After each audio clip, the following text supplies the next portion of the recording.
Hello दोस्तों, आप सभी लोगों का बोधियागा स्टडी में स्वागत है। दोस्तों आज हम लोग पढ़ने वाले हैं दोस्तों ग्रिफिन वस्तुओं के बारे में। आज का हम लोग का मुख्य टॉपिक क्या है? इकोनॉमी का। तो आज का इकोनॉमी का मुख्य टॉपिक है दोस्तों, आज हम लोग पढ़ने वाले हैं ग्रिफिन वस्तुएं।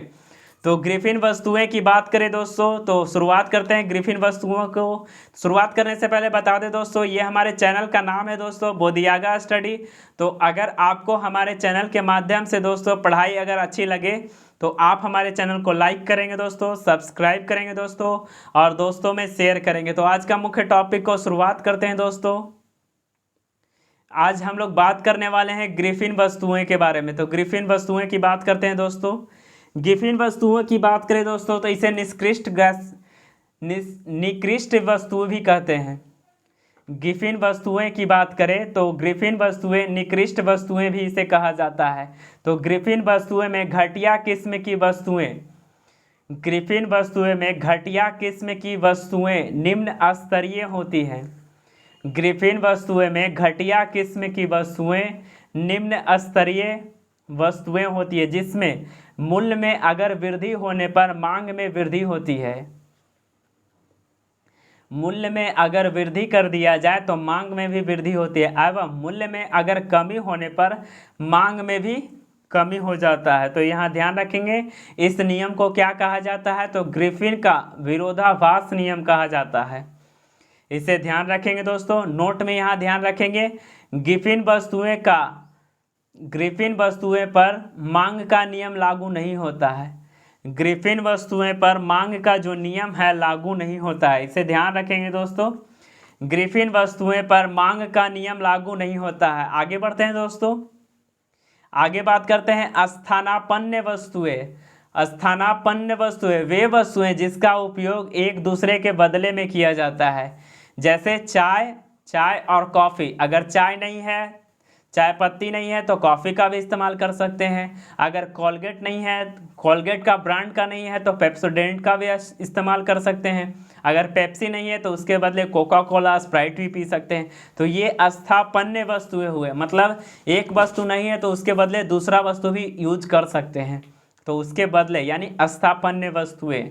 तो ध्यान रख लेंगे दोस्तों। आगे बढ़ते हैं, आगे बात करते हैं दोस्तों पूरक वस्तुएं। पूरक वस्तुएं किसे कहते हैं? तो एक वस्तु की आवश्यकता को पूरा करने के लिए, एक वस्तु की आवश्यकता को पूरा करने के लिए दो या दो से अधिक वस्तुओं को आवश्यकता होती है, उसे क्या कहते हैं? पूरक वस्तुएं कहते हैं। दो या एक वस्तु की आवश्यकता को पूरा करने के लिए दो या दो से अधिक वस्तुओं की आवश्यकता होती है, उसे क्या कहते हैं? पूरक वस्तुएं कहते हैं। जैसे अगर गाड़ी है तो उसमें पेट्रोल कंपल्सरी है डलवाना। अगर ब्रश है तो बिना टूथब्रश के तो आप ब्रश कर नहीं सकते। जैसे कलम है तो कलम बिना स्याही के तो चल नहीं सकता। तो ये पूरक ऑफ कोर्स चाहिए ही चाहिए। तो ध्यान रख लेंगे दोस्तों, पूरक वस्तुएं उसे कहते हैं। आगे बात करते हैं दोस्तों सामान्य वस्तुएं। सामान्य वस्तुएं किसे कहते हैं? तो वे वस्तुएं जिसकी मांग, सामान्य वस्तुएं वे वस्तुएं जिसकी मांग उपयोगिता में वृद्धि के साथ बढ़ता है। वे वस्तु जिसकी मांग उपयोगिता में अगर वृद्धि हो रहा है तो इसमें मांग और आय के बीच सकारात्मक संबंध दर्शाता है। तो सामान्य वस्तुएं उसे कहते हैं वे वस्तुएं जिसकी मांग उपयोगिता में वृद्धि के साथ बढ़ता है और इसमें मांग और आय के बीच सकारात्मक संबंध को दर्शाता है। तो यहाँ ध्यान रख लेंगे दोस्तों। आगे बढ़ते हैं, निम्न स्तरीय वस्तुएं। अब निम्न स्तरीय वस्तुएं किसे कहते हैं दोस्तों? तो निम्न स्तरीय वस्तुएं वे वस्तुएं हैं जिसमें मांग में आय में वृद्धि के साथ कमी होती है। जिसके मांग में आय में अगर आपका वृद्धि हुआ है तो उसमें कमी होता है और इसमें आय और मांग के बीच ऋणात्मक संबंध को दर्शाता है। आय और मांग के बीच क्या दिखाता है?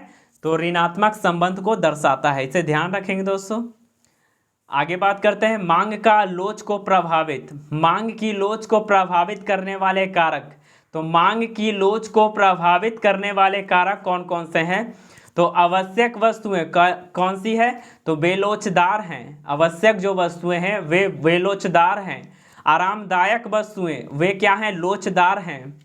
आरामदायक वस्तुएं क्या हैं? लोचदार हैं। और आवश्यक वस्तु जो आपको आवश्यकता है तो वे लोचदार हैं। और आरामदायक, जिससे कि आरामदायक फील हो, तो वे लोचदार वस्तुएं हैं। विलासिता वस्तुएं जैसे आप मतलब कोई व्यक्ति चौकी पे सोते हैं, चाहे कोई नीचे सोते हैं, अब कोई है कि मतलब गद्दे वाले पलंग पे सोते हैं, तो वे तो विलासितापूर्ण वस्तुएं हैं। कोई है कि चापाकल का पानी पी रहे हैं और कोई है कि बिसलेरी का पानी पी रहे हैं, तो वे तो विलासितापूर्ण वस्तुएं हैं। कोई एक छोटा सा पेट को भरने के लिए मतलब कोई होटल में जाकर 2 पीस समोसा खा रहे हैं, तो कोई है रेस्टोरेंट में जाकर खा रहे हैं, तो ये तो हुआ विलासितापूर्ण वस्तुएं। तो ये अत्यधिक लोचदार वस्तुएं कहलाती है। तो ध्यान रख लेंगे दोस्तों। आगे बढ़ते हैं। अस्थापन्य वस्तुएं क्या हुई? लोचदार वस्तुएं।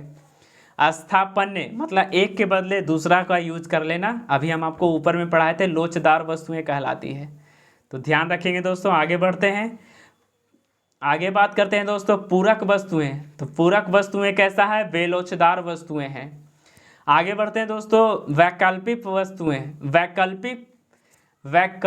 वस्तुएं तो कैसा है? लोचदार है। वैकल्पिक वस्तुएं कैसा है? लोचदार है।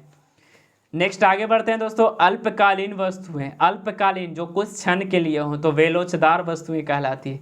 दीर्घकालीन वस्तुएं वे कैसा है? लोचदार वस्तुएं हैं। तो ध्यान रखेंगे दोस्तों। तो आशा करते हैं दोस्तों आपको ग्रिफिन वस्तुएं से रिलेटेड आपको टॉपिक अच्छा लगा होगा दोस्तों।